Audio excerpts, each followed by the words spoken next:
You know how they say that we can only access 20% of our brain? Well, what this does, it lets you access all of it. It lets you become like Jacob Collier. Like, you can stretch harmony really far. You can stretch harmony and I've really done far. my best. And I've done stretching it my as best. far as it can possibly go. Stretching it as far as it can possibly go in terms of this kind of harmony. So Jacob Collier, for those of you who don't know, he's a musician who started out on YouTube doing covers, and more recently he's released a couple of albums of his own material, which you might loosely call in a jazz funk style.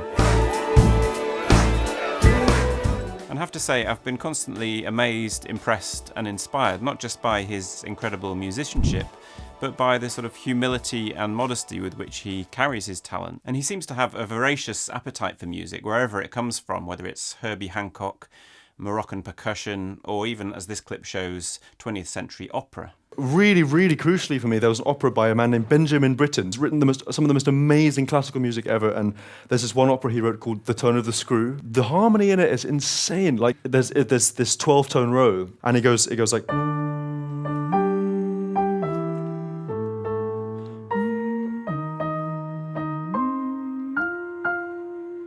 And all these notes are happening at the same time, and it's at the beginning of the opera, and it's, in my experience in my life, it's the most exciting musical moment I've ever experienced. Coming from a training in classical composition, I'm used to looking at composers like Ligeti or Thomas Addis for inspiring cutting-edge research into the extremes of rhythm and harmony. But time and again, Jacob Collier has proved their equal, whether it's exploring how micropulses create different feels of groove, or moving beyond the 12 divisions of the tempered scale. And with his levels of enthusiasm and energy, he just seems a bit like that guy in the film Unlimited who takes a pill that makes him superhuman. Particularly because he can perform all of these complexities in real time, effortlessly highlighting the difference between a 5-based micropulse and a 7-based one. And then...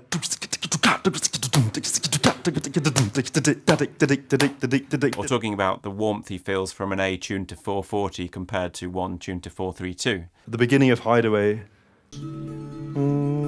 Right? And then at the end. Yeah.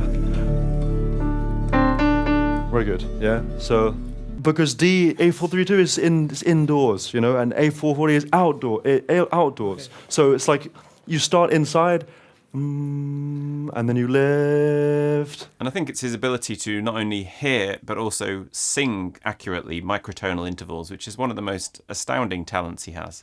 Here he is on Instagram splitting a minor third into different numbers of equal divisions.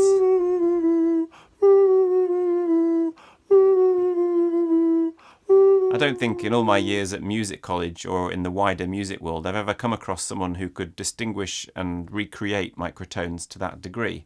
It's a pretty unique level of ability there. And the piece we'll mainly focus on today captures some of that microtonality and also some of that uniqueness.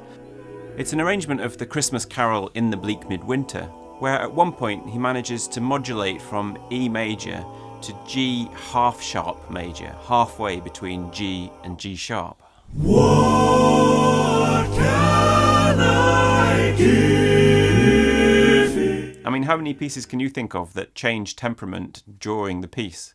Now, I'm not just here to make a gushing video about how wonderful Jacob Collier is, and you can certainly question whether there's any expressive point in all of this other than to show off, and we'll come to that question at the end. But after my recent video about different types of tuning systems, I'd been thinking about doing something more about equal temperament and the way it differs from the natural overtones. And the kind of things Jacob has talked about in several online interviews are just such a great way into thinking about these things. But they're also quite complicated, and in most of the interviews you spend most of the time with your jaw hitting the floor at his crazy level of abilities. And fully understanding what he's actually saying is sometimes quite challenging. So I thought it might be beneficial to look in more detail at what he's doing, which should hopefully be an interesting introduction to Jacob Collier for those of you who don't know him, and hopefully a slightly more focused and in-depth look at this whole microtonal subject for those of you who have already heard something about it. So the longest interview, I think, is the one he did for June Lee, which comes in 3 parts, which June has helpfully annotated. But he also goes over similar ground in a recent masterclass in Argentina. E is so broad and wonderful, you know? Then for verse 4, it's like, where can I go that's brighter than E? Well, I got an idea. So this piece, as I mentioned, manages the really unusual feat of modulating to G half sharp. But crucially, it does this without us noticing. And that's the key thing. As he points out, you can listen to it and not notice anything weird about the modulation. And it feels like some kind of dark magic when he plays the clip from the track, initially perfectly in tune with the piano, and then suddenly, only a few chords later, completely out of tune. B, yeah.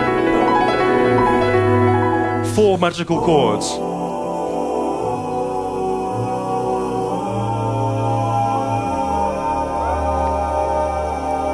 And then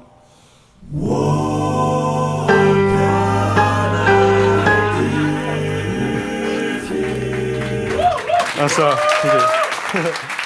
So to understand what's going on here, we first need to know about sense. So if you take the notes on the piano, the distance between them is a half step or a semitone. And the tradition in music theory is to divide that further into 100 cents. So 1 half step is 100 cents. A whole step or a whole tone would be 200 cents. So Collier here is managing to change the overall pitch of the piece by a half of a half step, a quarter tone. So that would be 50 cents. And that's definitely usually a pretty audible jump. If I play you 3 Blind Mice, see if you can spot the point at which we go up a quarter tone.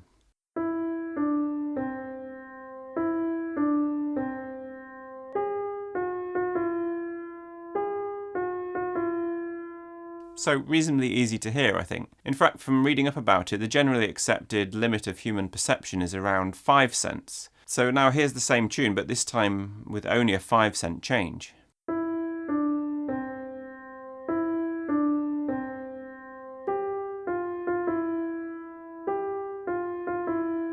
But of course things might be different when you're dealing not just with a melody but with chords as well. So here are the first 4 chords of C major. And here they are again, but now I've added 15 cents onto the distance between each chord. So I think in that case, although it's a pretty small difference I've added, it's kind of noticeable, and definitely noticeable by the end if you're remembering the initial pitch. We've moved up now 45 cents, so pretty much a whole quarter tone. So how does it work in Jacob's piece? Because he too uses just 4 chords, and somehow the change isn't as audible. How does he manage without our ears really noticing?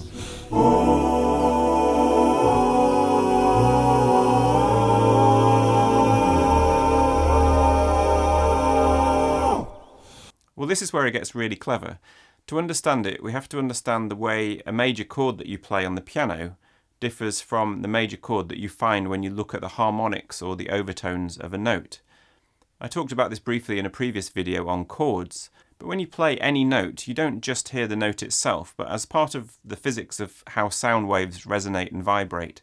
Most sound waves that you'll hear coming from any instrument will include quieter notes hidden within it, and these go up in a well-known series, the harmonic series. You have the original main note, or the fundamental as it's usually known, and then a note at an octave, and then a fifth, and then another octave, and then a third, and so on.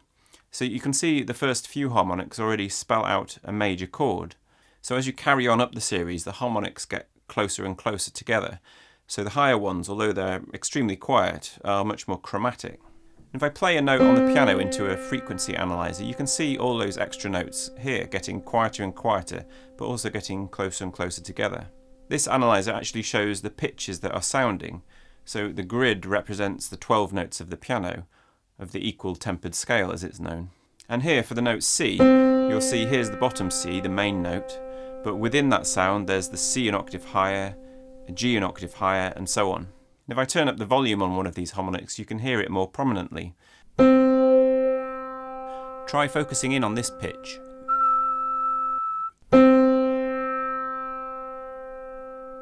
That's not me adding anything, it's the sound that was already there made by the piano.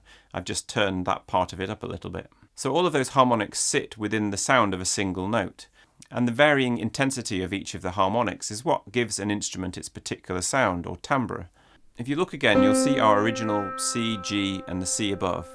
But if you look closely at the E harmonic, the naturally sounding E, you'll see that it doesn't quite fit the equal tempered notes. So the fully in tune E, the one that's present as part of the sound wave of the note, is actually slightly lower than an E that you would play on the piano. So here's the piano's E. you can see it's bang on the line, but the E found from the harmonic of the C is slightly below. Bang on, slightly below.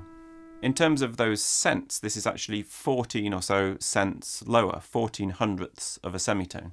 And the same's true of the fifth, although it's harder to see here because the fifth on the piano is actually much closer to the true natural fifth. It's only about 5 cents away. So this is a kind of a surprising feature that many of us forget in our day-to-day music making, that the tuning of the piano or any equal tempered instrument is slightly out of tune. But coming back to Jacob Collier, what I think is so clever about his modulation is that he exploits this difference between the two ways that the third of the scale can be played. And this allows him to shift the modulation without it sounding quite as obvious. So he uses the note B at the top of the chord, and beneath it the chords below change the tuning system. In the first chord, he uses the B as part of a D chord. It's a D13. So a D chord like this would normally resolve onto G major. So he treats this B as if it was a pure interval as part of the overtone of the G major, of the G note. And as you remember, that's slightly narrower than the one we're used to from the piano. And so in G major,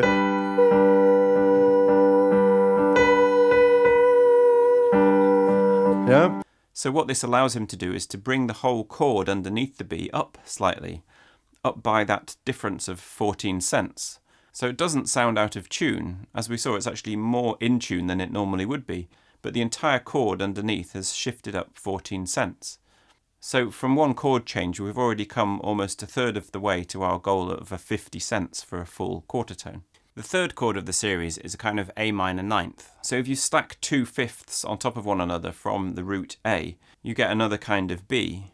And again, as we saw, the naturally tuned fifths are 5 cents smaller than the piano fifths.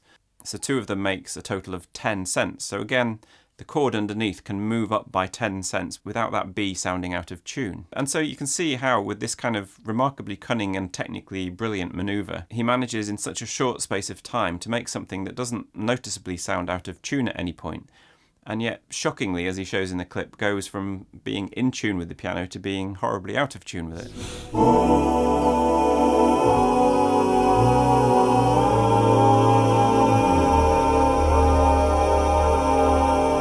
So I can already hear many of you asking, well, why would anyone do this? What's the point? Especially if it's designed for you not really to notice it.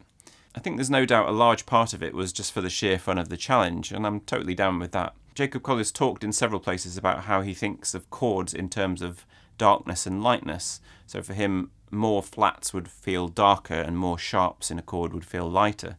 So this seems to be a kind of continuation of that idea of just pushing the sharpness to a slightly new area with this half sharp. And this is something that Jacob seems to have continued to explore in his recent work. For my next album, I'm doing all the songs are in different places. You know, there hardly any of them are A440. A couple of them are, but it's like just because you can be more emotional if a key is in a different place. So I think it's important to remember that for somebody like Jacob who has perfect pitch, there may be a sense that the different keys have different feelings.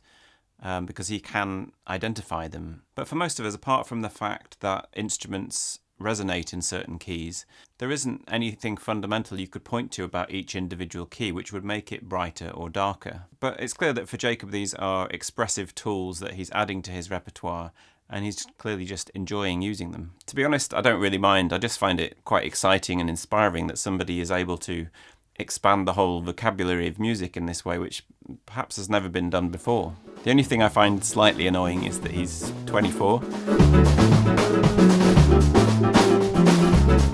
It's going to be fascinating and exciting to see where he goes and what he comes up with next. So thank you so much for watching, and thanks to my patrons on Patreon for supporting the channel. Do let me know in the comments what you think of Jacob's music. If you enjoyed the video, do consider subscribing, and I'll see you next time.